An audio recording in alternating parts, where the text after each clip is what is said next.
I am Dr. Naomi Ickes, and I am an associate professor of psychology. So I did my undergraduate bachelor's at the University of California at Davis. And then I did my master's and PhD kind of at the same time, like along this, like in the same program at the University of Notre Dame. And then after that, I did a postdoctoral research fellowship, which is not like a requirement, but most people do those nowadays to get this kind of job. And I did that at the University of Miami.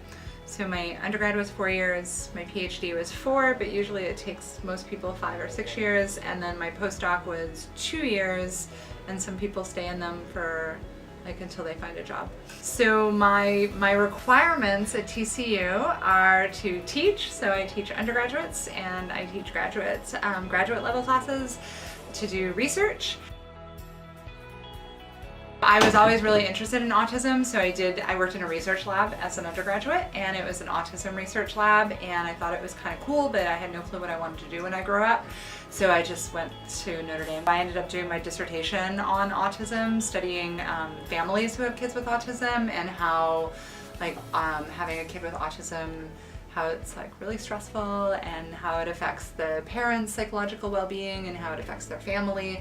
My postdoc was about autism, but about emotion regulation in kids who have autism, so I was kind of able to like merge like emotion regulation and parenting and autism and all that together. So here at TCU, we study typically developing babies and how attachment and temperament and all that influences them. And then we study families who have kids with autism. And now we're like moving to study how like all that stress and everything in the family can actually impact the child with autism now. Yeah, so it's kind of like never the same. As a professor, it's kind of cool because the only time that you actually like have to be on campus is when you're teaching. But most of us are here like all the time. On non-teaching days, those are, which this semester is Monday, Wednesday, Friday, those are usually days with like lots of meetings. But also that's the time when I try to do like writing and stats. And teaching days are typically teaching, and then I have office hours, usually before or after class. A lot of email, a lot of students coming in and out of. So it's kind of hard. It's not like a normal job. So I don't really know what my days are going to be like. So the biggest thing would be working in a research lab. So if you think that maybe you want to stay in school for the rest of your life, because that was my whole idea. I just wanted to stay in school for the rest of my life. So if you want to stay in school for the rest of your life, it is working in a research lab. So ideally starting as like a sophomore, but even a junior, even as a senior, it's not too late to get into a research lab just to see whether or not you like research. Doing really well in classes, so you have to have like a really good GPA to get into PhD programs. But really, I think the biggest thing is like being in a research lab. Yeah, like everything. I think I wish I knew about research earlier on, so I could have done like more research earlier on. I got into like a decent program, but I think it was just like dumb luck or something. So I think having had more preparation, I maybe would have been able to get into even more competitive programs. So I wish I had known that. I also think I wish I would have known more about like what graduate school is like, and I think we do okay here, but I think you don't really know until you get in what it's like. So I didn't really know like how long it was. I didn't really know like, oh, you have to do this thing called a postdoc. Nobody really told us about that. Yeah, so there's a few things, but otherwise, I mean, it kind of worked out, so. Mm-hmm. So I think the number one thing that I love about my job is that it's super flexible and that I don't have a boss, really. And I can kind of research whatever I want. So, I mean, if I decided today that I'm not interested in autism anymore and I decide that I want to study, I don't know, Syrian refugees, I could totally go and do that if I wanted to, which would be really exciting and fun, and we need lots of research actually on that. But I think here at TCU, so I love, the students are super awesome. You guys are like super, super nice and super excited, and yeah, you guys are just kind of awesome, so it makes my job a whole lot easier.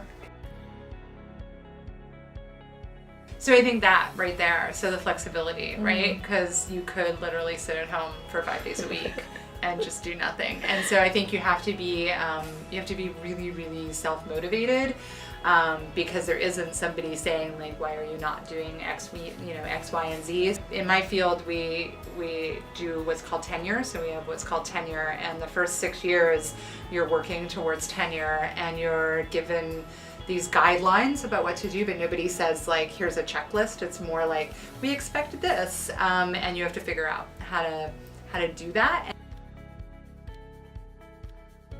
So there's kind of like different levels for my field. So you can get a PhD and go to like a community college, like 2-year colleges.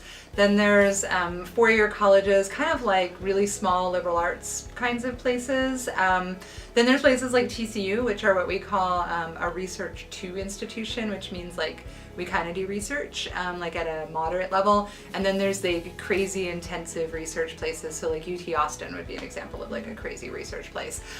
So the salaries kind of differ depending on which route you go. So kind of the lower end, like community colleges, are usually around like $50,000 a year. Those like lower, like kind of teaching only 4-year colleges are usually around, I would say somewhere around like 60 to 70,000. And then like starting salaries at a place like TCU might be around like 70,000. And then places like UT Austin might be probably around the same, because TCU is private, so they pay a little bit more. But yeah, so kind of like somewhere between, I would say like 50 to 75,000 might be like starting salary. So we have here and like in the psych department, or for child development majors, we have research courses where students can work in a research lab throughout a semester and get course credit that counts towards like psych electives or like general electives, and counts towards something in child development, some type of elective in child development as well. And most research labs in the department, usually around the time that the schedule comes out, is when we start taking applications. Usually most people have requirements that you have to have like a minimum GPA. Often it's around like a minimum of a 3.0. A lot of labs are like a 3.5 GPA. And it varies. So in my lab, I require students to work like 10 hours a week. I think most labs are somewhere around that. So that's why I look like crap today. Is because it's respite night. So there's a student organization on campus called Frogs for Autism that I'm the advisor for. So we go once a month to a elementary school that serves kids with learning difficulties. Some of them have autism, some of them have Down syndrome, some of them just have like behavioral problems and stuff. And we go in for like 5 hours on a Friday night, and we pair a TCU student up with a kid.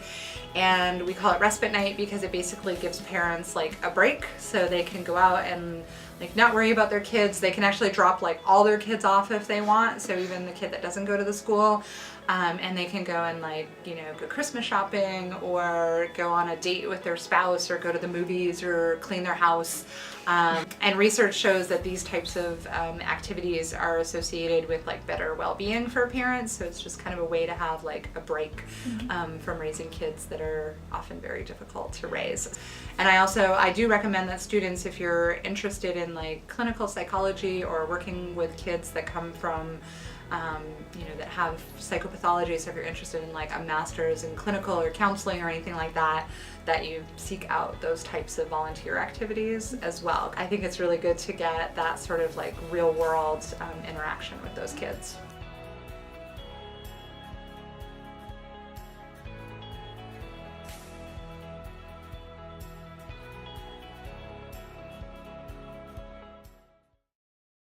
When people ask me what I would do if it wasn't this, a wild, like a lion trainer, or like a panda trainer, that would be really cool. You can like legit go and be like a panda trainer for a day, and you can pay $200 and like play with pandas. That's so like cool. Legit hold pandas.